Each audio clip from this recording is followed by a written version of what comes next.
অষ্টম শ্রেণীর সকল ছাত্রছাত্রীদেরকে আমাদের চ্যানেলে আরো একবার স্বাগত। আজকে আমরা তোমাদের জন্য দ্বিতীয় পর্যায়ক্রমিক মূল্যায়ন বা সেকেন্ড ইউনিট টেস্ট যেটা তোমাদের রয়েছে বা সেকেন্ড সামেটিভ ইভ্যালুয়েশন 2024 বাংলা বিষয়ে মোস্ট ইম্পর্টেন্ট কোশ্চেন বা সাজেশন নিয়ে আমি আলোচনা করব। তো এর আগে আমি অন্যান্য যে বিষয়গুলি রয়েছে সেগুলো নিয়ে ভিডিও করে দিয়েছি, না দেখে থাকলে অবশ্যই ভিডিওগুলি দেখে নাও। প্লেলিস্ট সেকশনে লিঙ্ক থাকবে, সেখান থেকে গিয়ে দেখে নিতে পারবে। তো চলো ভিডিওটি শুরু করব। তোমাদের বিভিন্ন স্কুলে 25 নম্বরের পরীক্ষা হচ্ছে, বিভিন্ন স্কুলে 50 নম্বরের পরীক্ষা হচ্ছে। তো সেটা কোনো ম্যাটার করছে না, আমি সমস্ত বিষয়কে কেন্দ্র করেই এই সাজেশনটি বানিয়েছি যাতে তোমাদের হেল্প হয়। তো দেখো তোমাদের এই যে প্রথম প্রশ্ন রয়েছে কি, যে মানুষের সর্বোচ্চ গুণ হলো কোনটা? স্বার্থপরতা নাকি মিথ্যাচার নাকি ভালোবাসা নাকি স্বার্থ ত্যাগ? তো অবশ্যই এটা স্বার্থ ত্যাগ অ্যান্সার হবে। তারপরে দেখো কি বলেছে, দাঁড়াও কবিতায় দাঁড়াও শব্দটি ব্যবহার করা হয়েছে কতবার? 3 বার নাকি 7 বার নাকি 9 বার নাকি 8 বার? অবশ্যই তোমরা যারা পড়েছো অবশ্যই অ্যান্সার করতে পারবে। আকবরের লাঠিয়ালের ছেলের নাম কি? তারপরে দেখো বলেছে বুকুর বয়স কত? 5 না 7 না 6 না 8 বছর? কবি কাকে মানুষের কাজে দাঁড়াতে বলেছিলেন? পাখিকে, মানুষকে নাকি বন্ধুকে নাকি প্রতিবেশীকে? কবি কাকে মানুষের কাজে দাঁড়াতে বলেছিলেন? বন্ধুকে, প্রতিবেশীকে নাকি পাখিকে নাকি মানুষকে? এটা সহজ অ্যান্সার, তোমরা সকলেই পারবে। এরপরে দেখো কি বলছে, তাহার মধ্যে বৃক্ষ শিশু নিরাপদে নিদ্রায়। কিসের মধ্যে বৃক্ষ শিশু নিরাপদে ঘুমায়? এটা তোমাকে অ্যান্সার করতে বলেছে। এরপরে দেখে নাও দুইটা কি বলেছে, যে কিন্তু বুকু শেষ করতে দেয় না। বুকু কি শেষ করতে দেয় না? আমরা কাকে শুধু নাটোর বলে সম্ভাষণ করতুম? কে কাকে নাটোর বলে সম্ভাষণ করার কথা বলেছে? তারপর বলেছে দেখো, গায়ের বধূ কোথায় থাকে? তারপর বলেছে ডিঙিও ভাসছে কার জলে, ডিঙি কেমন? এই যে প্রশ্নগুলো, এগুলো খুব ইম্পর্টেন্ট, অবশ্যই দেখে যাও। এরপরে চলে যাবো আমরা 3-এর দাগে। কি বলেছে দেখো, পল্লী সমাজ যে রয়েছে, সেই পল্লী সমাজ অক্ষাংশে রমা চরিত্রটি তোমার কেমন লেগেছে? যুক্তিসহ বিশ্লেষণ করো।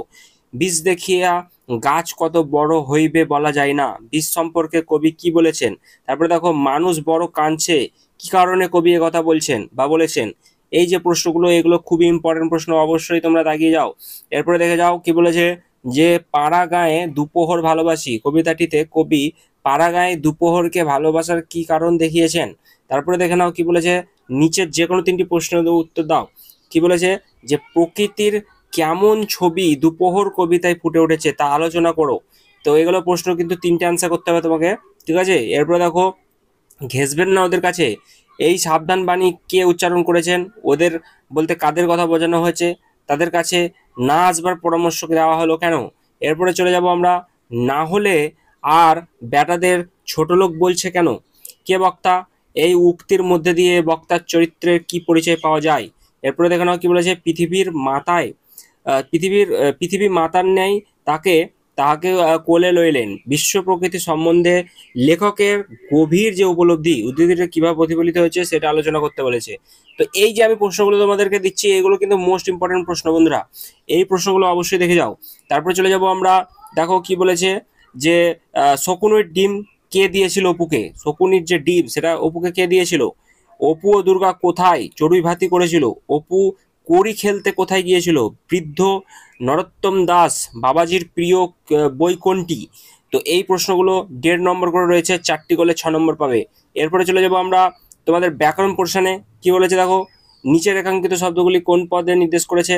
তো নিজেই এই কাজটি করেছি, জোরে হাঁটো, ভারত আমার দেশ, খাও না কেন, খাও না, খাও না কোনো অসুবিধে নেই। তো এই যে প্রত্যেকটি নিচে আন্ডারলাইন রয়েছে, এগুলোকে কি করতে হবে, কোন পদ সেটাকে নির্দেশ করতে হবে বলেছে, ঠিক আছে? এরপরে দেখো 7-এরটা কি বলেছে, মাথা শব্দটিকে বিভিন্ন অর্থে প্রয়োগ করে 4টি বাক্য রচনা করতে বলেছে, ঠিক আছে? এরপরে জটিল বাক্য কাকে বলে উদাহরণ দাও, মোস্ট ইম্পর্টেন্ট। এরপরে চলে যাব আমরা 10-এর যে প্রশ্নগুলো রয়েছে, দেখতে পাচ্ছ 9 দাগে, নিচে উদ্ভূত যে কোনো একটি বিষয়ে পত্র রচনা অর্থাৎ লেটার রাইটিং দিয়েছে বাংলাতে। হাসপাতালের সামনে জোরে মাইক বাজানো অপরাধ, এই মর্মে সচেতনতা গড়ে তুলতে সংবাদপত্রে চিঠি লিখতে বলেছে। তোমার অঞ্চলের রাস্তার জল জমার অসুবিধার কথা জানিয়ে পৌর প্রধান অথবা পঞ্চায়েত প্রধানের কাছে চিঠি লেখো। এই দুটো কিন্তু তোমাদের ইম্পর্টেন্ট রয়েছে। হাসপাতালের সামনে জোরে মাইক বাজানো অপরাধ অবশ্যই তোমরা জানো, সেটাকে কেন্দ্র করে সচেতনতা গড়ে তুলতে একটা সংবাদপত্রে চিঠি লিখতে বলেছে। আর তোমার অঞ্চলের রাস্তার জল জমার অসুবিধার কথা জানিয়ে তোমাদের পৌর প্রধান বা পঞ্চায়েত প্রধান যিনি রয়েছেন তার কাছে একটা চিঠি লেখো। অথবা বিভিন্ন স্কুলে তোমাদের এমনি রচনা আসতে পারে। তো রচনা কি কি করে যাবে, তোমরা রচনা করে যাবে যে তোমার প্রিয় কবি অথবা বিজ্ঞানের আশীর্বাদ অভিশাপ। এরপরে আরও আসতে পারে তোমাদের রবীন্দ্রনাথ ঠাকুর, বিবেকানন্দ, এইগুলো আসতে পারে। এবং 15ই আগস্ট যে ভারতবর্ষে স্বাধীনতা অর্জন হয়েছিল এগুলো কেন্দ্র করে সামনে কিন্তু পরীক্ষা এগুলো আসার সম্ভাবনা রয়েছে। তো আমি যেগুলো তোমাদেরকে বললাম আসার সম্ভাবনা রয়েছে সেগুলোই আমি দিয়েছি। আর বাকি যেগুলো তোমাদেরকে আমি দেখিয়ে দিলাম এগুলো কিন্তু অবশ্যই করে যাও। আর হাতে সময় নেই আর টাইমও নেই তোমাদেরকে প্রত্যেকটি অ্যান্সার করে দেওয়ার, ঠিক আছে? তো আমি যেগুলো বললাম সেগুলো তোমরা অবশ্যই দেখে যাও। এইগুলোই কিন্তু তোমাদের পরীক্ষায় বারে বারে ঘুরে কিন্তু ফিরে আসে। এরপরে আমরা বাকি যে কোশ্চেনগুলো রয়েছে সেগুলো যত তাড়াতাড়ি পারছি আমি তোমাদেরকে দিয়ে দেওয়ার চেষ্টা করছি। আর সেগুলোর অ্যান্সারগুলো তোমরা কিন্তু ফটাফট তোমরা কিন্তু বার করে অবশ্যই মুখস্থ করবে। এবং সেগুলো আর পাশাপাশি তোমাদের স্কুলের স্যারেরা যেগুলো দিয়েছেন, ম্যামেরা যেগুলো দিয়েছেন সেগুলোও কিন্তু করে যাবে, পরীক্ষা তোমাদের ভালো হবে। তো আশা করছি এই ভিডিওটি ভালো লেগেছে। ভালো লাগলে অবশ্যই একটি লাইক করে দিও আর এই কোশ্চেনগুলো অবশ্যই বারে বারে বাড়িতে প্র্যাকটিস করো।